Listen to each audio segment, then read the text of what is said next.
RRB PO, RRB clerk এবং IBS clerk মেন্সের জন্য current affairs কীভাবে তৈরি করবে তোমরা, সেটাই কিন্তু আজকের এই ভিডিওর মাধ্যমে আমি বলবো। তো প্রথমে মনে রাখতে হবে যে RRB PO, RRB clerk, IBS clerk বা যে কোনো ব্যাঙ্কিং এক্সামের মেন্সের কারেন্ট অ্যাফেয়ার্স বা জেনারেল অ্যাওয়ারনেসের যে পোর্শনটা থাকে সেটা কিন্তু খুবই গুরুত্বপূর্ণ। কারণ হচ্ছে তোমরা যদি এই সেকশনটা থেকে ম্যাক্সিমাম স্কোর করতে পারো, তাহলে তোমাদের সিলেকশন পাওয়ার যে মানে পার্সেন্টেজটা, সিলেকশন পাওয়ার যে চান্সেসটা, সেটা কিন্তু অনেকটাই বেড়ে যায়। ঠিক আছে, তো তোমরা কীভাবে তৈরি করবে সেটাই আজকে বিস্তারিতভাবে আলোচনা করব। তো যারা এই চ্যানেলে প্রথমবার ভিডিও দেখছো তারা অবশ্যই চ্যানেলটিকে সাবস্ক্রাইব করে দিও। ভিডিও ভালো লাগলে অবশ্যই একটা লাইক করো। তো প্রথমেই বলে রাখি, আরআরবি পিও, আরআরবি ক্লার্ক এবং আইবিএস ক্লার্ক মেন্সের যে কারেন্ট অ্যাফেয়ার্স আসবে তার জন্য মোটামুটি তোমাদেরকে লাস্ট 5 থেকে 6 মাস কিন্তু পড়তে হবে। তো কীভাবে পড়বো সেটাই ভিডিওতে বলবো। তো তোমাদেরকে এই 5-6 মাস পড়তে হবে। মানে ধরো সেপ্টেম্বর মাসে যদি তোমাদের, সেপ্টেম্বর বা অক্টোবর মাসে তোমাদের যখন এক্সাম হবে, তাহলে সেপ্টেম্বর মাস থেকে যদি আমরা ধরি, তাহলে সেপ্টেম্বর মাস থেকে লাস্ট 6 মাস মানে প্রায় এপ্রিল মাস থেকে তোমাদেরকে কারেন্ট অ্যাফেয়ার্স পড়তে হবে। তাহলে এপ্রিল, মে, জুন, জুলাই, আগস্ট আর সেপ্টেম্বর, এটা তোমরা পুরোপুরিভাবে রেডি করবে। এবার এটা পড়বে কী করে সেটাই হচ্ছে প্রশ্ন। পড়বে তোমরা ডিটেলড ওয়েতে, যে কোনো ওয়েবসাইট বা একটা ওয়েবসাইট বা দুটো ওয়েবসাইট বা যে কোনো টিচার যারা কারেন্ট অ্যাফেয়ার্স পড়ান, ঠিক আছে, তারা যে সমস্ত পিডিএফ বা যে সমস্ত যা কিছু প্রোভাইড করেন, তাদের ডিটেলটা কিন্তু তোমাদের পড়তে হবে। ডিটেলড ওয়েতে কিন্তু তোমাদেরকে স্টাডি করতে হবে। কারণ বর্তমানে দিনের পর দিন যেভাবে কম্পিটিশান বাড়ছে এবং যেভাবে কোশ্চেনের আপগ্রেড হচ্ছে, তাতে কিন্তু ডিটেল পিডিএফ না পড়লে কোশ্চেন আনসার করা কিন্তু সম্ভব নয়। ঠিক আছে, এর পাশাপাশি বলে রাখি যে সেটা ইম্পর্টেন্ট একটা বিষয়, সেটা হলো চলতি বছরের যে বাজেট থাকে, মানে 2024-2025 ফিনান্সিয়াল ইয়ারের যে বাজেটটা রয়েছে সেটাও কিন্তু তোমাদেরকে পড়তে হবে। ঠিক আছে, বাজেটের পাশাপাশি তোমাদের ব্যাঙ্কিং অ্যাওয়ারনেসটা রেডি করতে হবে। ব্যাঙ্কিং অ্যাওয়ারনেসটা যদি এখন থেকে তোমরা রেডি করে রাখো, তাহলে মেন্সের পরবর্তী ইন্টারভিউতেও কিন্তু তোমাদের গিয়ে সেই ব্যাঙ্কিং অ্যাওয়ারনেসটা কাজে লাগবে। ঠিক আছে, তো এই কারেন্ট অ্যাফেয়ার্সটা তোমরা পড়বে কী করে, প্রথম থেকে এখন থেকে মানে আশা করি তোমরা কারেন্ট অ্যাফেয়ার্স পড়া শুরু করে দিয়েছো, কারণ আর পরীক্ষার বেশি দিন নেই। তো তোমাদের প্রথমে ডিটেল পিডিএফ পড়তে হবে। ডিটেল পিডিএফ যত বেশি রিভিশন করতে পারবে, যত বেশি মাথায় রাখতে পারবে, ততই কিন্তু তোমাদের উপকার হবে। পাশাপাশি বিভিন্ন উইকলি যে সমস্ত পিডিএফ আসে বিভিন্ন মাসের, সেগুলো ফলো করো।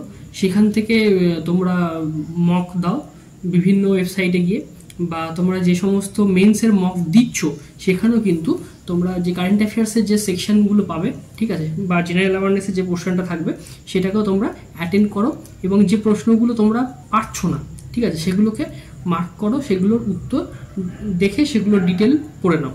ঠিক আছে, তাহলে অনেকটা রেডি হয়ে থাকবে। পাশাপাশি বলে রাখি কি, আরআরবি ক্লার্কের বা আরআরবি পিওর যে কারেন্ট অ্যাফেয়ার্সের পোর্শন থাকে, সেটা কিন্তু খুব একটা যে টাফ থাকে তা নয়।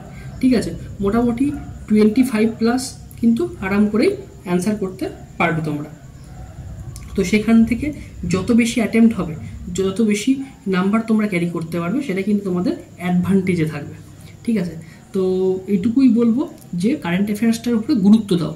ঠিক আছে, পাশাপাশি মেন্সের জন্য যেরকমভাবে পড়ছো সেরকমভাবে প্র্যাকটিস করো এবং মক দেওয়ার চেষ্টা করো। কীভাবে মক দেবে সেটা আমি আর পরবর্তী একটা ভিডিওতে আমি অবশ্যই আলোচনা করব। তো কারেন্ট অ্যাফেয়ার্সটা এভাবে রেডি করো। এর আগেও আমি বলেছি বিভিন্ন ভিডিওতে কারেন্ট অ্যাফেয়ার্স কীভাবে পড়তে হয়, সেগুলোর ভিডিও আমার চ্যানেলেই রয়েছে, তোমরা গিয়ে দেখতে পারো। পাশাপাশি আরআরবি ক্লার্ক এবং আইপিএস ক্লার্কের ক্ষেত্রে মেন্সের আর কি, তাদের কিন্তু কারেন্ট অ্যাফেয়ার্সগুলো যেরকম আসে সেগুলো কিন্তু করার মতোই থাকে। তো অহেতুক টেনশন নেওয়ার কিছু নেই, শুধু পড়তে থাকো, রিভিশন দিতে থাকো।